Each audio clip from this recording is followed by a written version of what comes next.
Highlight Gujarat News. Rapar પોલીસે મામાદેવ મંદિર પરિસરમાં ઉગાડાયેલા ગાંજાના 14 લીલા છોડ સાથે મંદિરના પૂજારીની ધરપકડ કરી છે.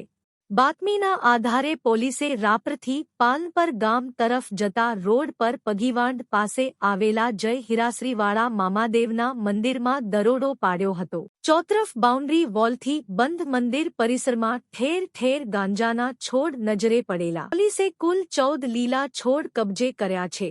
કબજે કરાયેલા છોડનું વજન 2 કિલો 470 ગ્રામ થયું છે, જેનું મૂલ્ય 1,23,500 રૂપિયા થાય છે.